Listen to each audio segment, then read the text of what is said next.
Assalamualaikum warahmatullahi wabarakatuh. Wahai VTuber, semangat pagi, salam ekstrim. Pada kesempatan hari ini saya akan membahas dua aplikasi yang luar biasa. Satu adalah YouTube, yang kedua adalah VTube.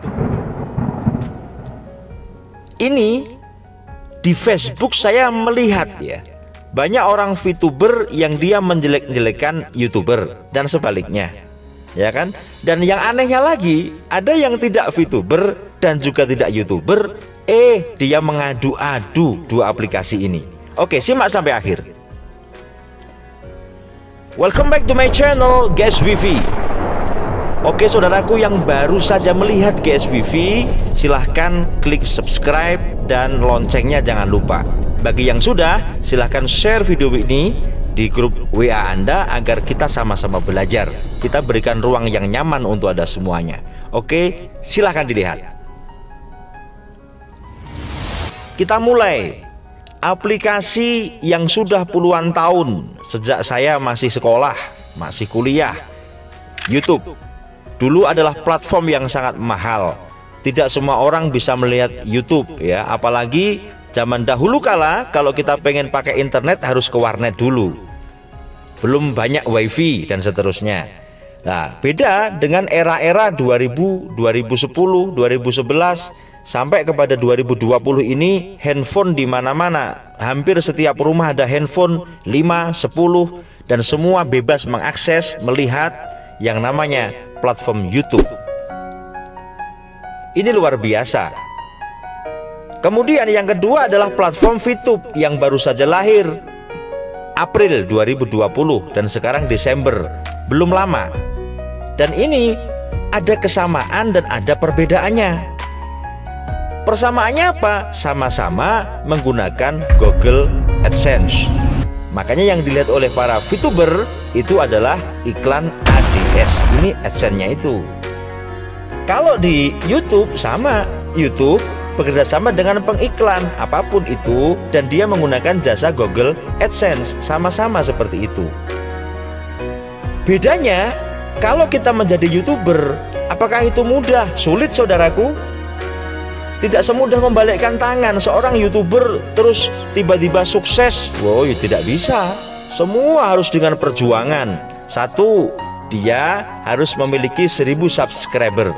Setelah itu apa? Dia harus memiliki 4000 jam tayang.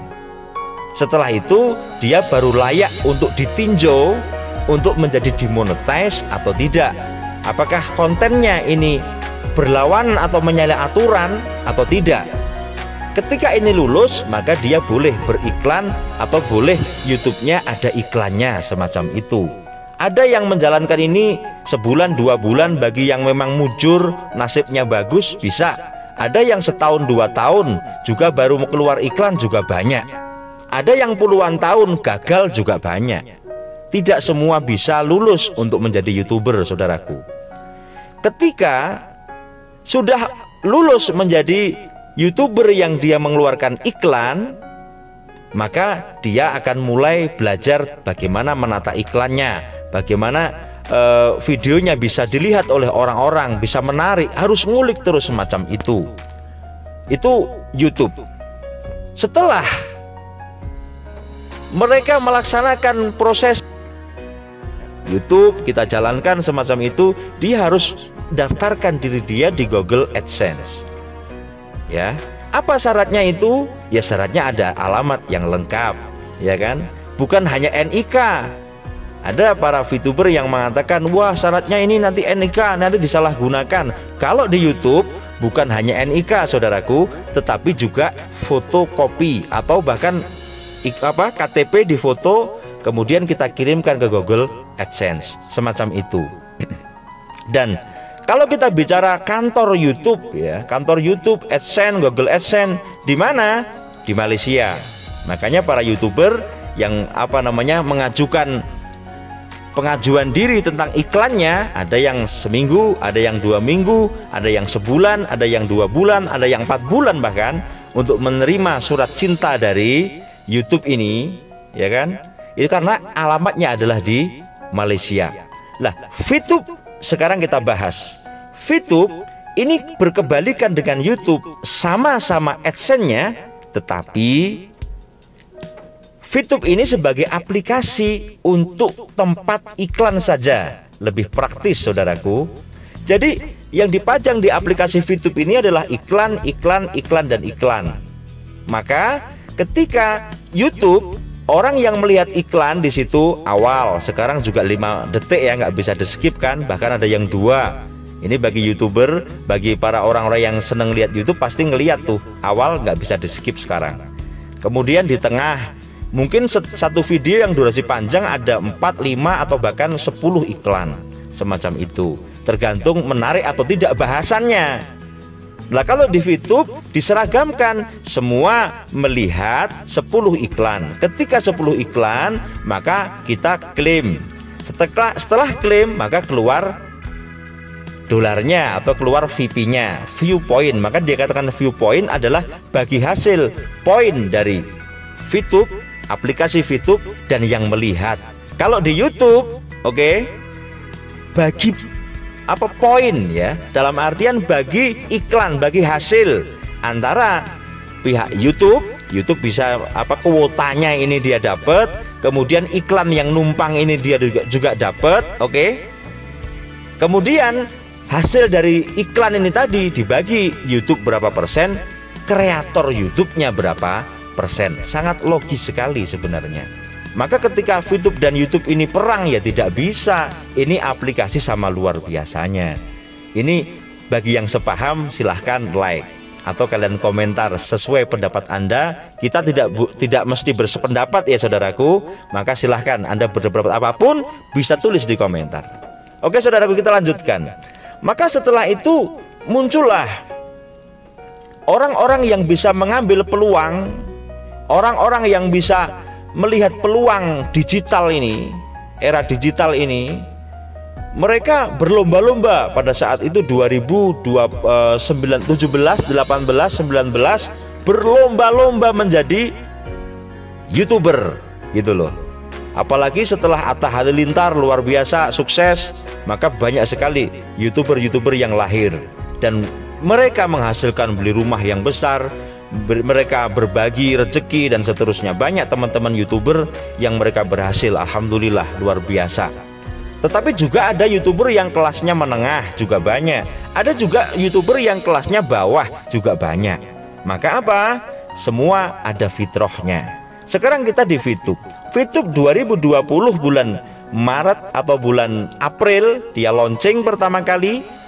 Banyak sekali yang berminat, ya kan? Walaupun pada saat itu belum sebegitu banyak karena VTube ini belum begitu banyak dikenal. Akhirnya 2020 bulan-bulan Mei, Juni, Juli sampai kita ada maintenance dan kemudian September kita buka lagi. Wow, meledak luar biasa. Sampai sekarang sudah 12 juta menjelang 13 juta. Ini luar biasa. Kenapa? Kalau kita melihat YouTube, kita bayar saudaraku. Kita melihat iklan. Yang dapat siapa? YouTube dan kreatornya. Kemudian kalau kita melihat VTube, kita yang dibayar. Kan semacam itu. Kita yang dibayar, kita ngeklik 10 detik, kita ngeklik 5 detik, kita ngeklik 15 detik, ya kan? 10 kali klaim. Lah, klaim ini besarnya tergantung seberapa levelmu. Ada misi 1 sampai misi 6. Itu tergantung. Silahkan tanya kepada leader Anda bagi yang VTuber. Bagi YouTuber, halo, kita sama-sama berjuang. Lah, ketika kita ini hanya kolaborasikan, ini luar biasa. Banyak sekali ya para YouTuber yang sekarang sukses karena adanya VTube. Satu, dia bisa menjalankan VTube tanpa mengganggu waktunya, dan dia bisa membuat kreasi yang lebih indah membahas masalah VTube, testimoni, tutorial, dan luar biasa. Banyak sekali mereka mengambil peluang adanya VTube ini dengan pikiran yang cerdas, pikiran yang jernih, dengan konsentrasi yang penuh dia kombinasikan. Ada yang VTube yang fokus di VTube saja, ada yang fokus di YouTube saja. Semua adalah pilihan masing-masing. Tetapi saya yakin supaya kita damai dan indah, jangan saling mengejek, jangan saling kita menjelek-jelekan, kita sama-sama berjalan di jalur iklan. Yang paling parah, dia bukan YouTuber, dia bukan VTuber, tetapi dia ngoceh di mana-mana. Yang dibahas adalah Ponzi. Lah, biarkan mereka berkata apapun itu, Anda tidak perlu menjawab, Anda tidak perlu membantah, tidak penting, ya kan? Buat apa? Ketika mereka ngoceh di mana-mana, ya sudah, kita tinggal tutup telinga kita saja, selesai. Kita fokus apa yang kamu tekuni. Oke? Kemudian kalau memang mereka memposting macam-macam dan seterusnya, rumusnya cuma satu, biarkan, jangan ditanggapi. Semakin kamu tanggapi, semakin rusak pikiranmu, ya kan? Tidak ada gunanya semacam itu. So, bagi YouTuber, selamat berjuang bro, ya. Bagi VTuber, salam ekstrim. Raih mimpimu, ya, raih mimpimu. Kita tidak ada yang tahu apakah YouTuber abadi, apakah YouTube ini platform yang akan terus-menerus ada, dan juga kita tidak akan tahu bahwa VTube ini akan ada terus. Loh, ada dua kemungkinan. Kita di dunia ini ada dua kemungkinan itu, saudaraku. Ada yang tanya, Gus, ini VTube kira-kira berapa tahun? Saya tanya, Facebook kira-kira berapa tahun? Tidak ada yang tahu. TikTok kira-kira berapa tahun? Nggak ada yang tahu. Semua tergantung alam nanti akan berbicara apa. Kenapa? Karena prosesi digital akan berjalan terus, saudaraku, akan berubah-ubah terus. Maka saudaraku, semuanya tinggal di tangan Anda. Anda memilih yang mana, Anda bermain di mana, ya. Yang penting tetap semangat selalu. Oke saudaraku, itu ulasan sedikit saja, semoga mencerahkan. Mohon maaf bila banyak salah. Yang belum subscribe, silahkan kalian tekan tombol merah dan share di media sosial Anda. Salam ekstrim.